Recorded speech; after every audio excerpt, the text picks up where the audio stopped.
ডিসেম্বরে আমি জেলে গিয়েছি আর আমি আসছি 24 তারিখে, জানুয়ারি 24 তারিখে আমি জেল থেকে আসছি। আর জেলখানায় ভিতরে অনেক কিছুই হয়েছে বা অনেক কিছু হয়, এটাই স্বাভাবিক। আসলে ওই বিষয়টা নিয়ে কিছু নাই বলি, কারণ দেখা যায় যে রাজাকাররা কিন্তু দেশে আছে এবং রাজাকাররা আমাকে চাচ্ছে আরো বেশি হয়রানি করার জন্য, অনেক বেশি কষ্ট দেওয়ার জন্য। তারপরে যদি রাজাকাররা আবার আমাকে জেলে পাঠায়, তখন আমি একটু সঠিকটা যদি বলে ফেলি, তখন দেখা যাচ্ছে যে আমাকে জেলে বেশি কষ্ট দিতে পারে। আমি জানি যে আমাকে মামলা দিয়েছে সন্ত্রাসী মামলা, যে আমি নাকি সন্ত্রাস। তো আপনাদের কাছে কি মনে হচ্ছে আসলে কি আমি সন্ত্রাস? হ্যাঁ, সেটা আগেও হয়েছে, এখনো হচ্ছি। যেমন আমি তো ঢাকার বাইরে আছি, ঢাকাতে আসছি না, কারণ রিস্ক মনে করছি। আর ফোন করে বিভিন্ন জায়গা থেকে খুব বাজেভাবে কথা বলছে, হুমকি দিচ্ছে, মেরে ফেলবে।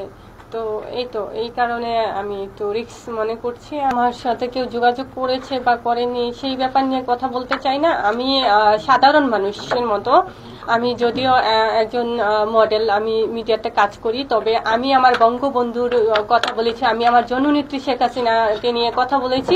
সেটা একদমই সাধারণ মানুষের হয়ে, সাধারণ মানুষের মতো করে। আমি কোনো কিছুতে নাই, সেটা আপনারাও জানেন, আমি নিজেও জানি যে আমি একদম সাধারণ মানুষ। তো সেই জায়গা থেকে তো নেতারা বড় বড় কেউ আমার সাথে যোগাযোগ করবে বা দেখা করবে, সেটা তো প্রশ্নই ওঠে না। অতীতে আপনি কোনো পদ পজিশনে ছিলেন আওয়ামী লীগের? না, আমি ওরকম কোনো পদে ছিলাম না, তবে কোনো একটা সংগঠনে ছিলাম। এটা শুধু আমি মনে করছি না, বাংলাদেশের স্বাধীনতা বিরোধী যারা, তাদেরকে ছাড়া বাংলাদেশের যত মানুষ আছে সবাই জানে যে বাক স্বাধীনতা নাই, কোনো কিছুই নাই, খাবার নাই, মানুষের যেমন নিশ্চিত জীবন যাপন করতো সেটা নাই, সবকিছু বিলীন হয়ে গেছে। বঙ্গবন্ধু বাংলাদেশ। আচ্ছা, আমি আপনার এই প্রশ্নের উত্তর দিচ্ছি। জীবনে কোনোদিন কি আপনি দেখেছেন যে কোনো মানুষ উপকার করে সে প্রতিদানে তার ভালো কিছু পেয়েছে? অবশ্যই পাইনি। বঙ্গবন্ধু এই স্বাধীন বাংলাদেশ আমাদেরকে উপহার দিয়েছেন, তার বিনিময়ে ওনাকে স্বৈর শাসক বলা হয়, ওনাকে বাজে বাজে কথা ওনার সম্পর্কে বলা হয়। তো এটাই বোঝা যায় বাংলাদেশের মানুষ আসলে ভালো না, বাংলার মানুষ অকৃতজ্ঞ জাতি। সেই কারণে আমার বঙ্গবন্ধুকে নিয়ে নোংরা কথা বলে।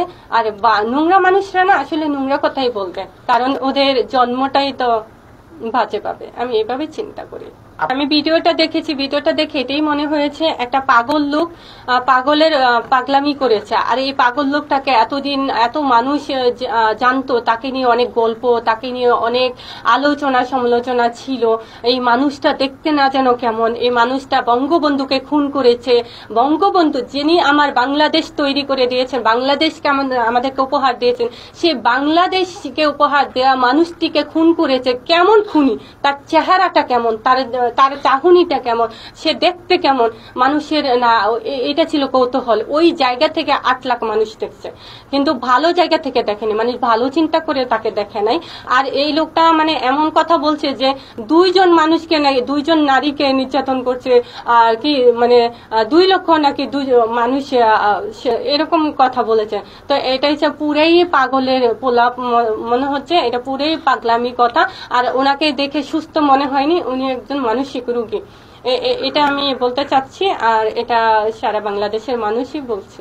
আমি বাংলাদেশ আওয়ামী লীগের সংগঠনে আছি, আমি আওয়ামী লীগের নেতাদেরকে বলছি, আমি আমার বঙ্গবন্ধুর সৈনিকদেরকে আমি বলছি, আপনারা চুপ করে ঘরে বসে থাকবেন না, রাজপথে নেমে আসুন, আর রাজাকার মুক্ত করুন, বাংলাদেশটাকে রাজাকার মুক্ত করুন, এবং আমার জননেত্রীর সম্মান ফিরিয়ে দেন।